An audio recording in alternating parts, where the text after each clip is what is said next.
தலைப்பு: பொன்னான பிரமாணம். 7ஆம் தூதனின் கட்டுரைகள். Reprint number 5430. தேர்ந்தெடுக்கப்பட்ட பத்திகள். பக்கம் 29. பாடத்தின் தலைப்பு: நீதி நியாயம் கிறிஸ்தவ குணலட்சணத்தின் அஸ்திபாரம். ஆதார வசனங்கள்: நீதிமொழிகள் 21ஆம் அதிகாரம் 3ஆம் வசனம், 1 சாமுவேல் 15ஆம் அதிகாரம் 22ஆம் வசனம். பலியிடுவதை பார்க்கிலும் நீதியும் நியாயமும் செய்வதே கர்த்தருக்கு பிரியம். அதற்கு சாமுவேல், கர்த்தருடைய சத்தத்திற்கு கீழ்ப்படுகிறதை பார்க்கிலும் சர்வாங்க தகன பலிகளும் கர்த்தருக்கு பிரியமாகுமோ? பலியை பார்க்கிலும் கீழ்ப்படிதலும் ஆட்டுக்கடாக்களின் இனத்தை பார்க்கிலும் செவி கொடுத்தலும் உத்தமம். இந்த வார்த்தைகளாவன தேவனுடைய தெரிந்து கொள்ளப்பட்ட ஜனங்களாகிய யூதர்களிடம் பேசப்பட்டவையாகும். இஸ்ரவேல் ஜாதியார் தேவனுடன் ஒரு விசேஷித்த உறவிற்குள்ளாக வந்துள்ளனர். சீனாய் மலையில் இவர்கள் தேவனுடன் ஓர் உடன்படிக்கைக்குள் பிரவேசித்தவர்களாக நீதியையும் நியாயத்தையும் செய்வதாக தங்களை ஒப்பு கொடுத்திருந்தனர். இதுவே தேவனுடைய எதிர்பார்ப்பாகும். ஆனால் பலிகள் கர்த்தருக்கு விசேஷமாய் பிரியமானவைகள் என்று எண்ணிவிடும் தன்மையும் நிலவினது. சிலர் தாங்கள் எவ்வளவுதான் அநீதியானவர்களாய் காணப்பட்டாலும் தங்களால் பலியினை ஏறெடுத்து அதை சரி செய்துவிட முடியும் என்ற எண்ணம் கொண்டிருந்தனர். ஆனால் இப்படியாக இல்லை என்று தேவன் சுட்டி காண்பித்துள்ளார். அவரது நியாய பிரமாணங்கள் கோரிக்கையாய் காணப்பட்டது மற்றும் இதுவே அனைத்திற்கும் முன்பாக கடந்து வர வேண்டும். ஆனால் வெற்றி முதலானவைகளுக்கான நன்றி எறிதலாக செலுத்தப்படும் இந்த விசேஷித்த பலிகளானது ஸ்லாக்கியங்களாகவும் தானாய் மனமுவந்து ஏறெடுக்கப்படும் காணிக்கைகளாகவும் இருக்கின்றது. நியாய பிரமாணமானது தேவனுக்கு முழுவதும் உண்மையாயிருத்தலை கேட்கின்றதாய் இருக்கின்றது. இஸ்ரவேல் தேவனோடு அவரது ஜனங்கள் என கருதி கொண்ட உறவானது நியாய பிரமாணத்தின் அடிப்படையிலானதாகும். இந்த நியாய பிரமாணம் நீதியையும் நியாயத்தையும் உள்ளடக்கி காணப்பட்டது. இதன் கட்டளைகளுக்கு ஏற்ப இஸ்ரவேலர்கள் முதலாவதாக தேவனுக்கும் பின்னர் மனுஷனுக்கும் காரியங்களை செய்திட வேண்டும். அவர்கள் களவு செய்யக்கூடாது, கொலை செய்யக்கூடாது, பிறர் பொருட்களை இச்சிக்க கூடாது. இதில் பொன்னான பிரமாணத்தின் சாரமும் பொருளும் உள்ளடங்குகின்றது. நீதி செய்வது என்பது சரியானதை, நீதியானதை, நேர்மையானதை செய்வதாகும். நியாயம் செய்வது என்பது மனதில் நீதியான கணிப்புகளை, தீர்மானங்களை வழங்குதலாகும். நீதியாய் கணிப்பதாகும், தீர்மானிப்பதாகும். ஒருவன் தன் சக மனிதனுடனான தனது தொழில் ரீதியிலான நடவடிக்கைகளில் மிகவும் நீதியோடு செயல்படுகிறவனாய் காணப்படலாம். அவன் 1 ரூபாயிலும் கூட யாரையும் ஏமாற்றிவிடக் கூடாது என்பதில் மிகவும் ஜாக்கிரதை உள்ளவனாய் இருக்கக்கூடும். எனினும் அவன் தன் மனதில் மற்றவைகள் குறித்த மிகவும் இரக்கமற்ற, அன்பற்ற கண்ணோட்டங்களை கொண்டிருக்கக்கூடும். மேலும் மற்றவர்களை குறித்து மிகவும் அநீதியான விஷயங்களை சொல்லக்கூடும். ஞானியினுடைய இந்த ஆலோசனை என்பது அநீதி செய்வதற்கு எதிராக மாத்திரமல்லாமல் தவறான எண்ணங்களை கொண்டிருத்தலுக்கும் எதிராக எச்சரிக்கின்றதாய் இருக்கிறது. நம்முடைய மனங்களுடைய கணிப்புகளும் தீர்மானங்களும் நம்முடைய கிரியைகளும் நீதியின் கொள்கைகளுக்கு இசைவாக காணப்பட வேண்டும். மற்றவர்களை நாம் நியாயம் தீர்த்திட முடியாது எனும் தலைப்பின் கீழ் காணலாம்.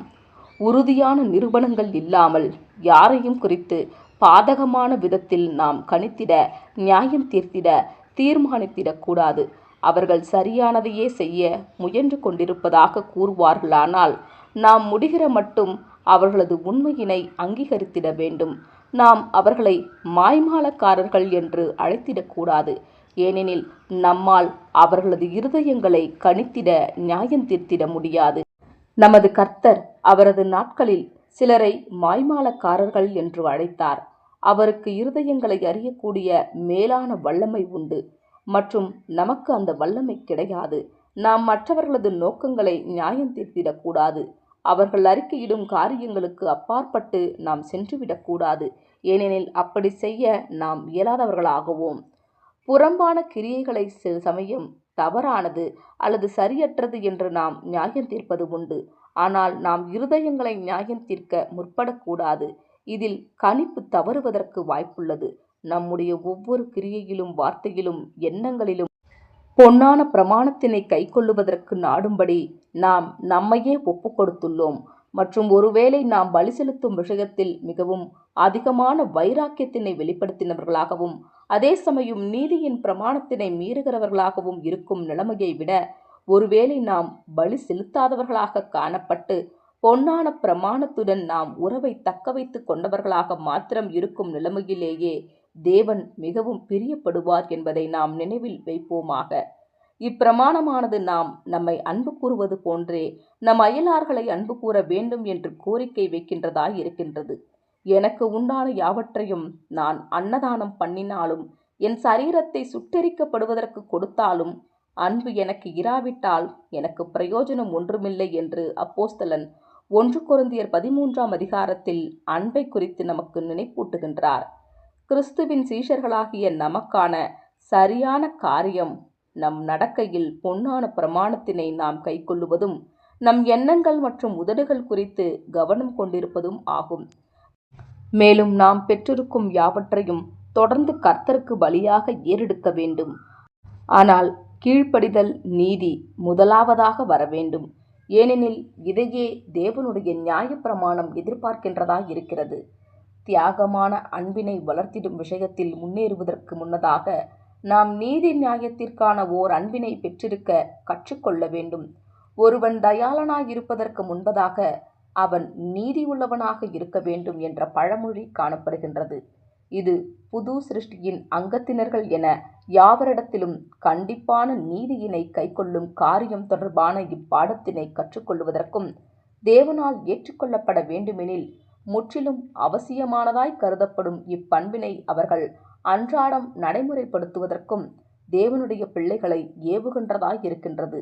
ஏனெனில் இப்பண்பே கிறிஸ்தவ குணலட்சணம் அனைத்தின் அஸ்திபாரமாக காணப்படுகின்றது. கண்டிப்பான நீதியின் இப்பிரமாணத்தினை கிரியையிலும் வார்த்தையிலும் சிந்தையிலும் பூரணமாய் கைக்கொள்வது என்பது விழுந்து போன மாம்சத்தில் நம்மால் முடியாததே ஆகும். ஆனால் அப்படி முடிந்த மட்டிலும் நாம் செய்ய ஜபத்தோடு பிரயாசம் எடுக்க வேண்டும். வேண்டுமென்றே இல்லாத மற்றும் தவிர்க்க இயலாத குறைவுகளையெல்லாம் கிறிஸ்துவின் புண்ணியமானது ஈடு செய்திடும்.